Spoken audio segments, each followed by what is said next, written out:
I remember walking across this yard on what seemed to be a random day, my head down, lost in my own world of issues, like many of you do daily. I'm almost at the center of the yard. I raised my head and Muhammad Ali was walking towards me. Time seemed to slow down as his eyes locked on mine and opened wide. He's raised his fist into a quintessential guard. I was game to play along with him, to act as if I was a worthy opponent. What an honor to be challenged by the GOAT, the greatest of all time, for a brief moment. His face was as serious as if I were Frazier in the Thriller in Manila. His movements were flashes of a past greater than I can imagine. His security let the joke play along for a second before they ushered him away. And I walked away floating like a butterfly. I walked away amused at him, amused at myself, amused at life for this moment that almost no one would ever believe. I walked away light, ready to take on the world. That is the magic of this place. Almost anything can happen here. Throughout ancient times, institutions of learning have been built on top of hills to convey that great struggle is required to achieve degrees of enlightenment. Each of you had your own unique difficulties with the hill. For some of you, the challenge was academics. And I want to say something to that. You know, sometimes your grades don't give a real indication of what your greatness might be. For others, it was financial. You and your family struggled to make ends meet. You had to work an extra job or two. But you're here. For a lot of you, your hardest struggle was social. Some of you never fit in. You were never as cool and as popular as you wanted to be. And it bothers you. So your social struggles here became psychological. Even though you made it up the hill, you carry the baggage of rejection with you. But you're here. Or some of you went through something traumatic. You made it to the top of the hill, but not without scars and bruises. Some of you fit in too much. You waited until the last minute to do your best work, and it's a wonder that you made it up the hill at all because you carry the baggage of too much acceptance. Most of you graduating here today struggled against one or more of the impediments or obstacles I mentioned in order to reach this hilltop. When completing a long climb, one first experiences dizziness, disorientation, and shortness of breath due to the high altitude. But once you become accustomed to the climb, your mind opens up to the tranquility of the triumph. Most of you need some realizations because right now you have some big decisions to make. Right now, I urge you, in your breath, in your eyes, in your consciousness, invest in the importance of this moment and cherish it. I know some of you might have partied last night. You should celebrate, but this moment is also part of that celebration. So savor the taste of your triumphs today. Don't just swallow the moment whole without digesting what has actually happened here. Look down over what you conquered and appreciate what God has brought you through.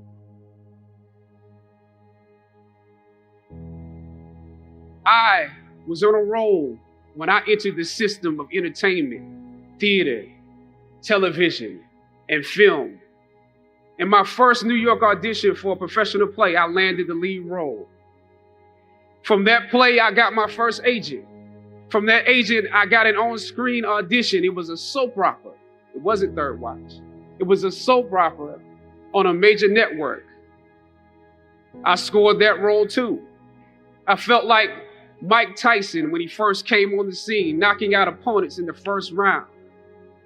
With this soap opera gig, I was already promised to make 6 figures, more money than I had ever seen. I was feeling myself. But once I got the first script, and with soap operas, You very often get the script the night before and you shoot the whole episode in one day with little to no time to prepare. Once I saw the role I was playing, I found myself conflicted.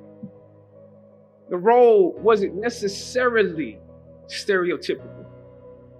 A young man in his formative years with a violent streak pulled into the allure of gang involvement.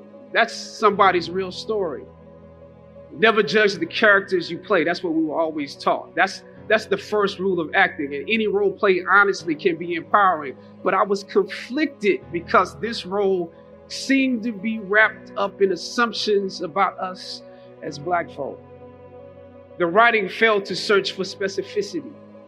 Plus, there was barely a glimpse of positivity or talent in the character, barely a glimpse of hope. I would have to make something out of nothing. I was conflicted. Howard had instilled in me a certain amount of pride, and for my taste, this role didn't live up to those standards.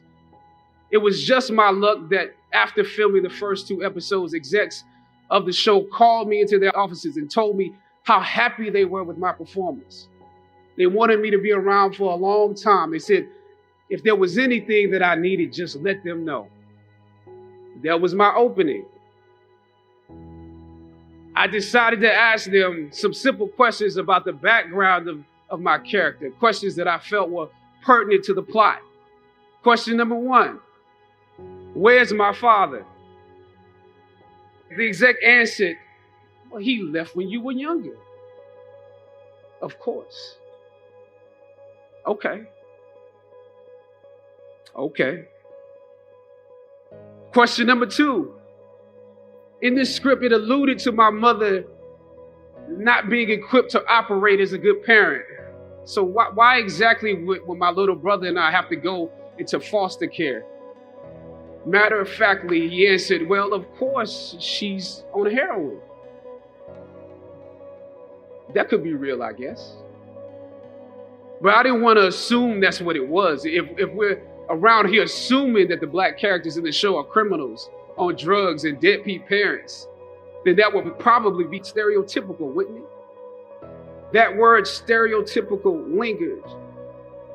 One of the execs pulled out my resume and began studying it. The other exec wore a smile, trying to live up to what they had promised me only a few moments before. If there's anything you need, just let us know. She said, as you have seen, things move really fast around here. But we are more than happy to connect you with the writers if you have suggestions. Yeah, I said, that would be great. I said, because I'm just trying to do my homework on this. I didn't know if you guys had decided on all the facts, but maybe there's some things we could come up with, some talent or gift that we could build. Maybe he's really good at math or something. He has to be active. I'm doing my best not to play this character like a victim. So you went to Howard University, huh? The exec holding my resume interrupted, peeking over the pages. Yes, I said proudly. He slid my resume back in his desk and said, thank you for your concerns. We'll be watching you. I left the office. I shot the episode I had come in to shoot on that day. Probably the best one I did out of the 3 because I got what was bothering me off my chest. I was let go from that job on the next day. Phone call from my agent. They decided to go another way.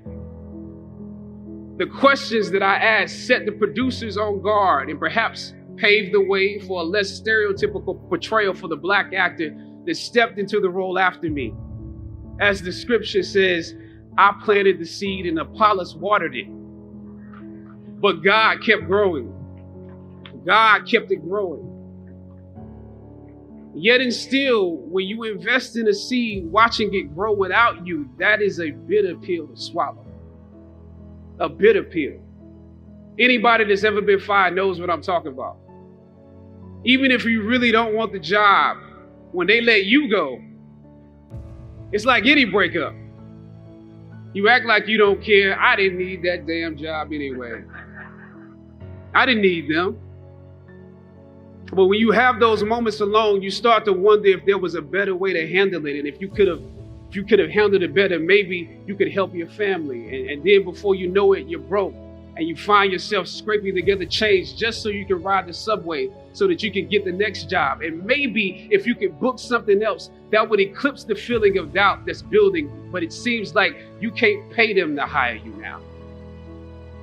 My agents at the time told me it might be a while before I got a job acting on screen again.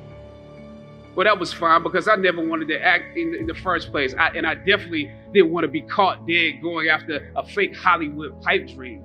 I'm more of a writer-director anyway, so forget their stories. I can tell my own stories. As conflicted as I was before I lost the job, as adamant as I was about the need to speak truth to power, I found myself even more conflicted afterwards.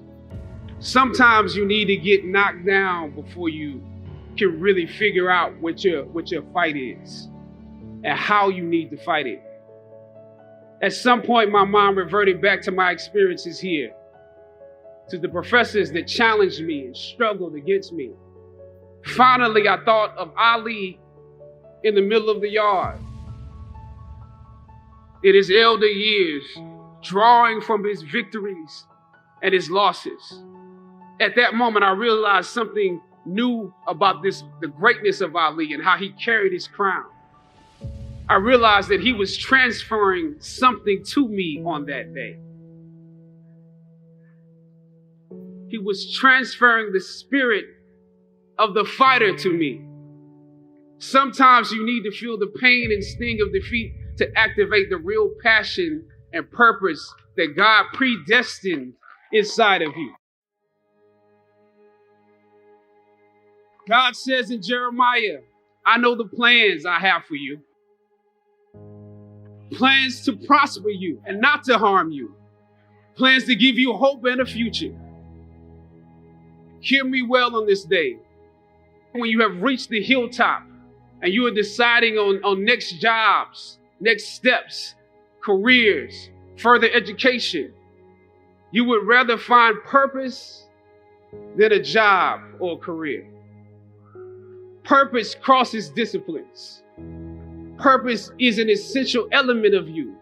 It is the reason you are on the planet at this particular time in history. Your very existence is wrapped up in the things you are here to fulfill. Whatever you choose for a career path, remember the struggles along the way are only meant to shape you for your purpose.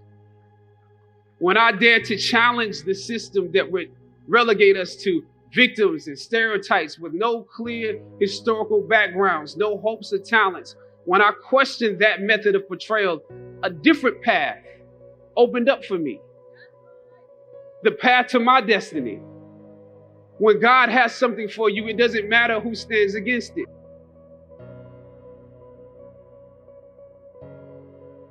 God will move someone that's holding you back away from a door and put someone there who will open it for you.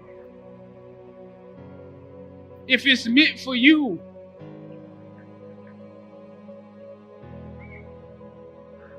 I don't know what your future is, but if you're willing to take the harder way, the more complicated one, the one with more failures at first than successes, the one that has ultimately proven to have more meaning, more victory, more glory, then you will not regret it. Now, this is your time.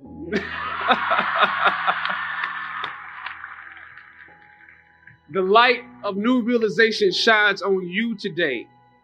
Howard's legacy is not wrapped up in the money that you will make, but the challenges that you choose to confront. As you commit to your past, press on with pride and press on with purpose. God bless you. I love you, Howard. Howard forever.